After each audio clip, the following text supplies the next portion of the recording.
dari apa yang sudah terjadi. Musibah ini mungkin membuat keresahan bagi masyarakat, tapi insya Allah keputusan ini keputusan yang terbaik. Masalah 3 tahun silam kembali menguap. Apalagi kalau bukan kasus Lesti Kejora yang melaporkan Rizky Bilar atas dugaan KDRT. Namun akhirnya berujung pada perdamaian dengan Lesti mencabut laporan. Dan kini akhirnya memutuskan ambil langkah hukum terhadap netizen yang berkomentar kelewat julid. Bukan cuma soal haters biasa, tapi ada beberapa komentar yang sampai menyentuh kerana privasi. Rizky Bilar pun ambil langkah tegas dengan melaporkan seorang istri perwira polisi kerana hukum. Ada mekanisme tertentu tentu terkait dengan persoalan ini. Kami juga sudah mencoba untuk menghubungi Kapolda Kalimantan Tengah, namun hingga saat ini belum mendapatkan respon. Lesti Kejora tak tinggal diam. Lesti pastinya mendukung penuh sang suami. Apalagi netizen mulai menyerempet ke masa lalu, singgung soal masalah KDRT. Ibu dua anak ini ingin memberikan efek jera agar tidak ada lagi orang yang berani mencampuri kehidupan rumah tangganya dengan Rizky Bilar. Lesti bahkan menghubungi saya secara khusus terkait perihal ini agar segera ditindaklanjuti begitu. Saat diuji dengan masalah, di sisi lain Lesti dan Bilar tengah menikmati masa kehamilan anak ketiga mereka. Bilar pun memberikan pesan haru baby yang belum lahir itu. Jangan pernah menyakiti hati orang. Saat kita menyakiti hati orang, suatu saat kita akan mendapat balasan yang sama. Padahal kan ya pemirsa, perkaranya sudah selesai. Rizky Bilar dan Lesti Kejora juga sudah hangat lagi hubungannya. Bahkan kini mereka sedang nunggu lahirnya anak ketiga. Ternyata ada yang mengungkit-ungkit lagi perkara lama. Ya pastinya manusiawi lah ya kalau Bilar ini murka banget. Tapi harus ya sampai ke polisi. Pokoknya apapun itu, hak sepenuhnya ada di Bilar dan Lesti. Mudah-mudahan jalan yang ditempuh merupakan jalan yang terbaik. Tapi intinya untuk Rizky Bilar dan juga Lesti Kejora selalu adem-adem ya. Oke pemirsa, kita sudah nih. Saya menemani Anda di hari ini. Tapi jangan sedih karena Slap News hadir hari Senin sampai Jumat jam 9.30 waktu Indonesia Barat. Hanya di MSTV Rumahnya.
Kita tidak bisa menyampaikan karena itu sudah menyangkut materi gugatan.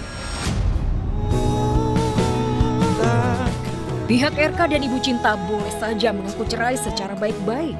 Tapi kalau baik-baik saja, rasanya mustahil mereka bercerai.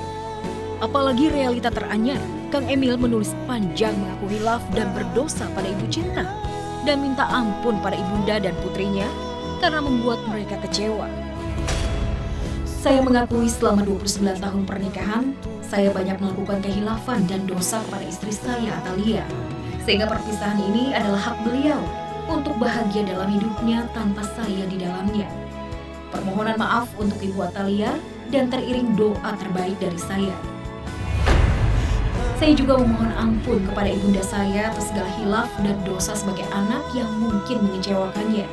Saya juga memohon maaf kepada anak-anak saya yang terdampak oleh peristiwa-peristiwa yang tidak sepenuhnya dipahami oleh mereka. Lantas, benarkah pengakuan dosa dan permintaan maaf RK untuk Atalia, ibunda dan anaknya, membenarkan segala tudingan miring 29 tahun hidup romantis bersama Ibu Cinta? RK menyimpan skandal cinta bersama wanita lain? nggak rumah tangga yang sempurna? Ada nggak suami atau istri yang tidak punya salah pada pasangannya masing-masing? Ada nggak? Pasti nggak ada. Kan? Kalau Pak Ridwan Kamil meminta maaf kepada Ibu Cinta, saya kira itu lumrah dan wajar. Tak cuma liris sedih diguncang skandal asmara hingga membuat bidadarinya tak tahan pergi meninggalkannya sendiri.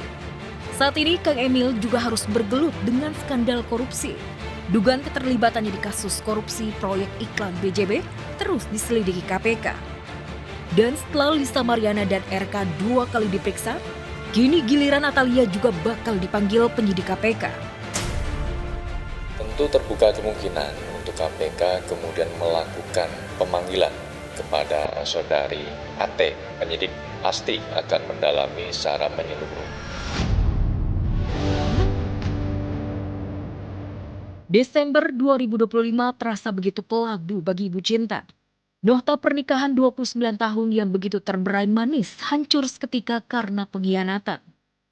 Bertubi ujian hidup mulai dari ditinggal sang putra sulung, ditinggal jauh Zahra studi ke luar negeri, kini ia harus merasakan pedihnya sendiri setelah kesetiaannya ditikam dari belakang oleh suami yang selama ini selalu memperlakukannya begitu romantis sebagai istri.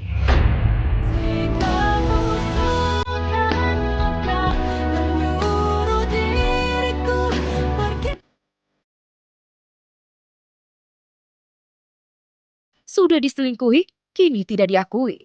Begitulah nasib selebgram asal Malaysia Alia Balkis. Setelah membongkar cinta segitiga kekasihnya Yusman Kusuma alias Yuka dengan Julia Prastini atau Jule, kini wanita yang disapa ayah itu harus menerima kenyataan pahit lagi. Tidak diakui sebagai pacar apalagi calon suami oleh Yuka.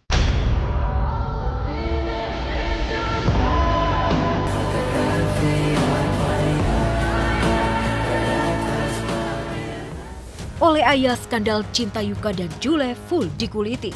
Ya, Yuka yang menepis tuduhan berpacaran dengan Jadana Dayun itu dibalas ayah dengan membeberkan bukti berupa chat, foto, ataupun video yang membuat Yuka tak berkutik. Buat ayah, maafin aku sadar aku nyakitin kamu dan itu salah. Harusnya aku lebih jujur dan lebih ngertiin perasaan kamu. Karena tak bisa memberikan bantahan lagi, Yuka pun mengambil opsi tidak mengakui ayah sebagai pacar. Kelakuan Yuka itu tak hanya menyakiti hati ayah, keluarganya di Malaysia pun dibuat kesal dan menyebut Yuka hanya memanfaatkan ayah untuk konten dan pansos. Ayan Langsa, Jule justru berada di atas angin. Pengakuan Yuka bahwa ayah bukanlah pacarnya membuat Jule lebih leluasa mendekatinya. Tapi yang terjadi, Jule justru dikabarkan kembali ke pelukan Safri Ramadan. Menanggalkan hijabnya, Jule diketahui berada di sebuah apartemen di kawasan Fatmawati, Jakarta Selatan. Di apartemen itu Safri tinggal. Alhasil netizen pun curiga, Jule dan Safri sudah tinggal bareng. Baiknya kau jujur saja kepada